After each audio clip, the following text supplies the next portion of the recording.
We need to talk.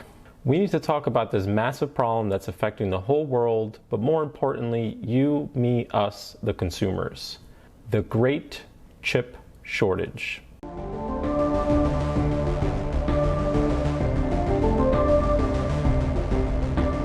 What's up everybody? Welcome back to the channel. I'm Chris. If you're new to my channel, thanks for clicking on this video.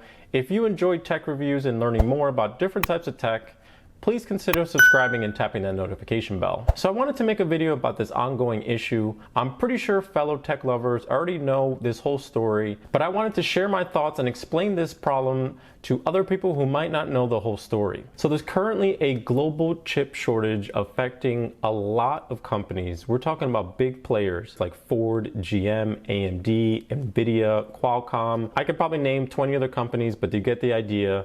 If it's made with a chip, it's probably going to be affected in some way. Now, these chips are not potato chips.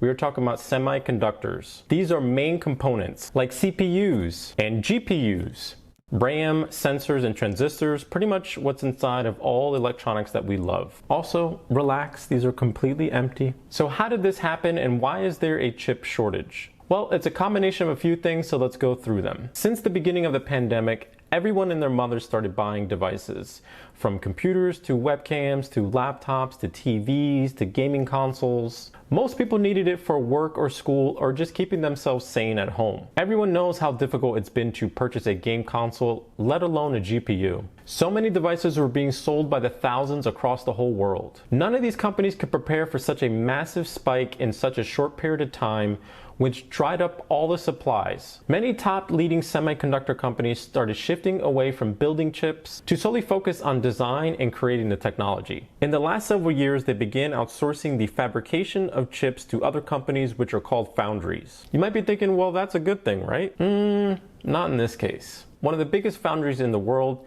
TSCM, which is headquartered in Taiwan, produces over 10,000 products for over 500 different clients. Some of their biggest clients are Apple and AMD. Some advanced CPUs, depending on the nanometers, which is the transistor size within inside the chip, can take an average of anywhere between 8 to 14 days to fabricate. It's a very complex process that requires 100 different steps. All of the equipment, tools, and software are extremely expensive. The estimated capital to build a new manufacturing plant can cost anywhere from $11 to $22 billion.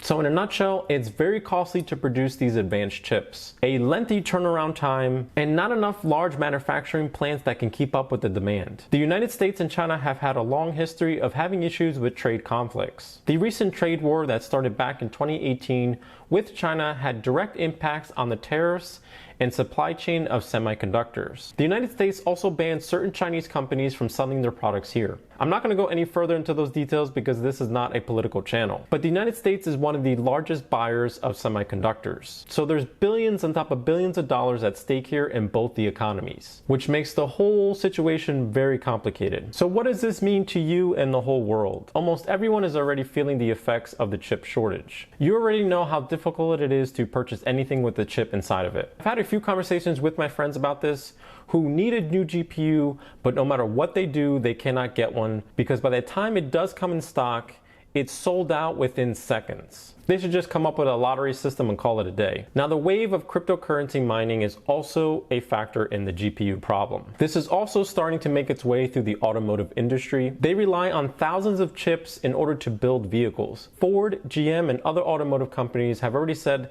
this is going to have a massive impact on their sales and production. Unfortunately, all this means for the normal average consumers, we're going to continue to see prices continuing to rise. Lower supply, and the final result of this is keeping scalpers in business to continue hoarding valuable tech to resell it on websites like StockX or eBay. So is there any hope in the near future? Some experts believe this could continue until next year, even with companies ramping up production. Some vendors like Walmart are trying to do their best to battle the bots and scalpers who are buying up all the inventory. nvidia and AMD claim they're doing everything they can to help with the supply chain in order to get more GPUs into the market. nvidia made a recent announcement saying GeForce is for gaming and CMP is made to mine. nvidia stated they are going to limit the hash rate by 50% on the upcoming RTX 3060 series, using software which they claim is unhackable.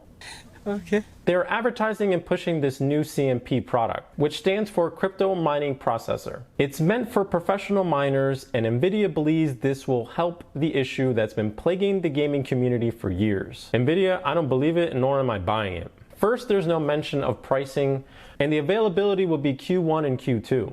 Nvidia, let's be honest. Cut the bullshit. There's no software on this planet that's unhackable. By you saying that, you're giving the hackers a goal. As long as nvidia keeps selling out all their GPUs, they could care less who's buying them. I don't think this is going to help the gaming community in the slightest. It's only going to help nvidia and their fiscal year profits. I wish I could say I'm hopeful and there's some light at the end of the tunnel, but I'm afraid the great chip shortage is just getting started and it's gonna be around for a while. I hope you learned something and enjoyed this video. If you did, please don't forget to smash that like button and share this video amongst your friends. If you want to read up on any of the topics I talked about in this video, I'll put some links down in the description. Also, put some comments below and let me know what your thoughts are on this chip shortage. So that's it. I'll see you in the next one.